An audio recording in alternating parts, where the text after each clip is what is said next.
नमस्कार दोस्तों, मैं हूँ अर्चना त्यागी।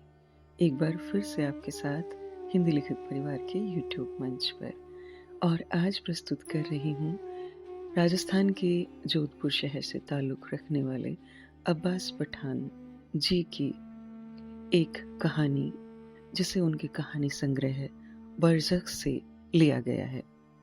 अब्बास पठान जी सोशल मीडिया पर काफ़ी चर्चित हैं।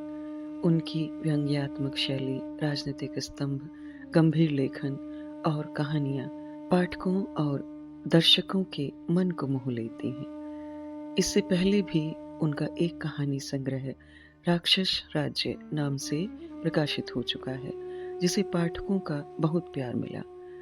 आपकी कहानियों पर हिंदी, मराठी और गुजराती भाषाओं में अनेकों वॉइस वीडियो बने हैं, जिन्हें करोड़ों श्रोताओं का अपार प्रेम प्राप्त हुआ।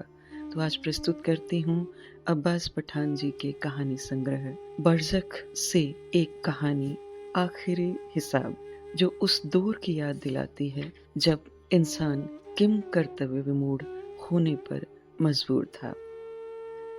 इलेक्ट्रॉनिक वस्तुओं के होलसेल व्यापारी बलजीत सिंह घर के हॉल में बही खाते खोलकर बैठे थे। वे उन दुकानदारों के नाम पते एक डायरी में नोट कर रहे थे, जिनकी उधार काफी समय से बाकी थी। बलजीत को मार्केट में फंसी लाखों रुपए की उधारी के पर्चे देखकर बहुत तनाव महसूस हो रहा था। एक तरफ 1 महीने से धंधा बंद था, वहीं दूसरी तरफ उनके इर्द गिर्द उनकी दोनों बेटियां पकड़म पकड़ी का खेल खेल रही थीं।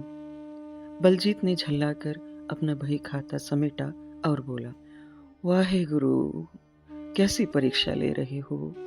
ये टॉर्चर अब और सहा नहीं जाता। घर में बंधक बने रहने का एपिसोड खत्म करो मालिक। एक बार बाजार खुल जाए तो 10 दिन दुकान पर ही बैठा रहूंगा, घर नहीं आऊंगा। बस एक बार बाजार खुल जाए। कोरोना महामारी के चलते महीने भर से राज्य बंद था। संक्रमण के खौफ के चलते सड़कें वीरान थी। इंसान तो इंसान, सड़कों पर विचरण करने वाले कुत्ते, बिल्ली इत्यादि जानवर हैरान परेशान हो गए कि आखिर ये माजरा क्या है। महत्वाकांक्षाओं से लबालब भरी हुई मानव जाति को आखिर हुआ क्या है। सब कुछ निगल जाने की अति महत्वाकांक्षा रखने वाला मानव आखिर सड़कों से विलुप्त कैसे हो गया। शमशान लगातार भभक रहे हैं। क्यों कब्रिस्तानों में दिन रात खुदाई का काम चल रहा है? क्यों आदमी कहीं दिखाई नहीं दे रहा? तो शमशानों से लगातार शवों के जलने की गंध क्यों आ रही है?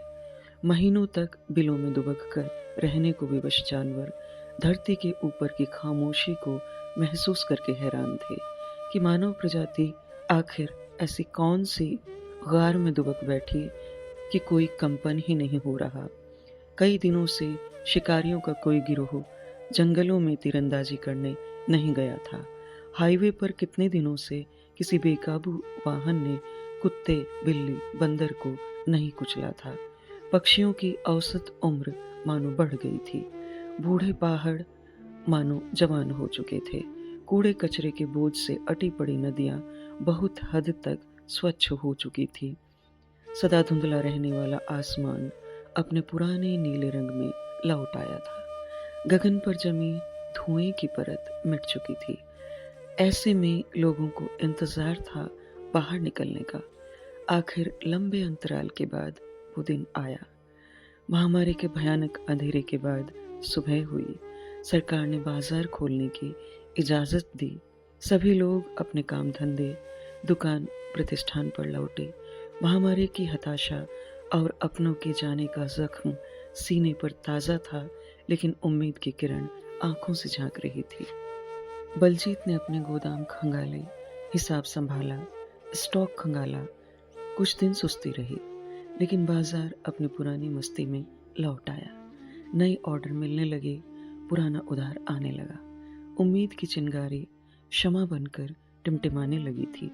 कुछ ग्राहकों को छोड़कर बलजीत के लगभग सारे माल खाते फिर से चलती गाड़ी में सवार हो चुके थे।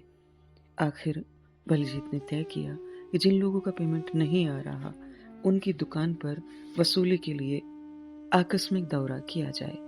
अंततः अगले दिन के करीब 3 बजे बलजीत ने अपनी कार निकाली और सनलाइट्स ट्रेडर्स की करीब 5 लाख की उधारी वसूल करने निकल पड़ा। ये पैसा करीब 2 साल से बाकी था। सनलाइट्स का मालिक शैलेश फोन कम ही रिसीव करता था। ये उसकी पुरानी आदत थी। पैसा मांगने के लिए कॉल करो तो कई हफ्तों तक फोन नहीं उठाता था। बलजीत ने कई बार खरी खोटी भी सुनाई उसे। खरी खोटी सुनाने पर कुछ पैसे मिल जाया करते थे। बहरहाल 5 घंटे बाद बलजीत उसकी दुकान पर जा पहुंचा, किंतु तब तक रात हो चुकी थी। मार्केट बंद हो गया था। बलजीत को शैलेश के घर का एड्रेस पता था। वो घर की तरफ निकल पड़ा। दुकान से कुछ किलोमीटर दूर शैलेश का घर था। घर में सन्नाटा छाया हुआ था। बलजीत ने घंटी बजाई। अंदर से एक बूढ़ी औरत ने दरवाजा खोला। बलजीत नमस्ते प्रणाम करके अंदर घुसा। अंदर जाकर पूछा, शैलेश है क्या? बूढ़ी औरत के कान कमजोर थे।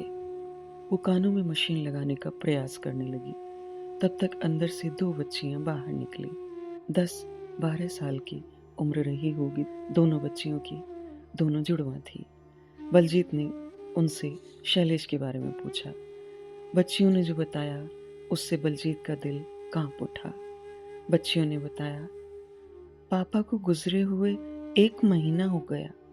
उनके जाने के 3 दिन बाद मम्मी भी चली गई। बूढ़ी महिला कानों में मशीन सेट कर चुकी थी। वे बलजीत से मुखातिब होते हुए बोली, हमारा शैलेश और बेटी दिव्या तो संसार छोड़कर चला गया। दोनों महामारी की खुराक बन गए। पीछे 2 बच्चियां छोड़ गए हैं। मैं इन बच्चियों की नानी हूँ। कहो बेटा, तुम कैसे आए? बलजीत के जहन में अपनी बेटियों की तस्वीरें तैरने लगी।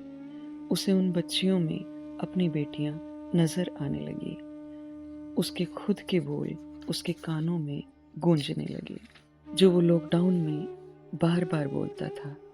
एक बार बाजार खुल जाए, घर नहीं आऊंगा मैं, दुकान पर ही बैठा रहूंगा, घर की तरफ देखूंगा तक नहीं। कितना भयानक लगता है जब किसी का बाप शाम को घर न लौटे। ये दृश्य वो आंखों से देख रहा था। बलजीत ने ईश्वर को याद किया। सोचने लगा, हे वाहेगुरु, ये कैसी परीक्षा है इंसान की? क्या ये इन बच्चों की उम्र है यह कहने की कि हमारे माँ बाप चल बसे? अब मैं इन्हें क्या जवाब दूं? क्या बताऊं, कैसे बताऊं कि पुराना पेमेंट लेने आया हूं? यदि यह बात कह दी तो मुझसे निर्लज्ज कोई नहीं होगा। बलजीत ने अपने बैग से चेकबुक निकाली। 2 लाख का चेक भरकर बूढ़ी नानी के हाथ में रख दिया और बोला, माँ जी, शैलेश के मुझ पर कुछ पैसे बाकी थे, वो लौटाने आया था। ये 2 लाख रुपए का चेक है। आज से अपना हिसाब साफ हुआ।